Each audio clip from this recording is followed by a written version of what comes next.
प्रणाम आत्मवंदन. आज आपण पाहणार आहोत सप्तचक्र ध्यान साधना का करावी.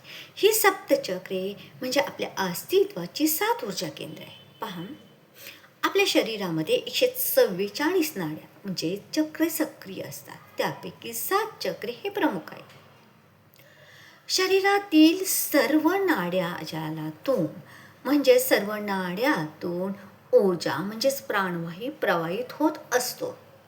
शरीरात वरून खालून तिरप्या दिशांनी जात असलेल्या अनेक नाड्या जिथे एकत्र येतात तिथे ऊर्जा केंद्रित होऊन चक्राप्रमाणे केंद्र तयार होतात.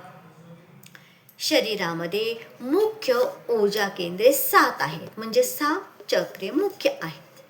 ही सर्व चक्र सुषुम्ना नाडीवर स्थित आहेत. अनेक नाड्यांमधून प्रवाहित होणारी पंचतत्वाची ऊर्जा चक्रांच्या ठिकाणी एकत्र येते. या ऊर्जेच्या आवागमनातूनच चक्र सक्रिय राहतात. त्यामुळे प्रत्येक चक्राला वेगळा रंग, वेगळे तत्व, वेगळे गुण प्राप्त होतात. चक्राच्या सक्रियतेवर व्यक्तीची शारीरिक व मानसिक कार्यक्षमता तसेच स्वभाव व आवडीनिवडी अवलंबून असतात.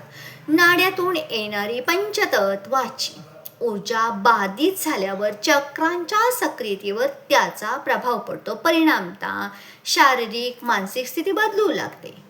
त्याचप्रमाणे अकस्मात उद्भवलेल्या शारीरिक व मानसिक आघात किंवा मानसिक दडपण, अपघात याचा विपरीत परिणाम पंचतत्वावर होतो. पंचतत्वांचे असंतुलन नाड्या व चक्रांना प्रभावित करते. चक्र आणि नाड्यांमधील ऊर्जा प्रवाह विस्कळीत झाल्यामुळे त्या चक्राशी त्या तत्वाशी संबंधित शारीरिक व मानसिक समस्या उद्भवतात. त्यासाठी चक्रातील अवरोध दूर करणारी आपण साधना करत असतो बीजमंत्र ध्यान साधना. ही साधना नित्याने केली जाते. बीजमंत्र ध्यान साधना आपण तत्व जागृत करण्यासाठी मुद्रांचा वापर करून ही साधना करतो. त्याद्वारे त्या चक्राला सक्षम आणि सुदृढ केले जाते. नक्की करा.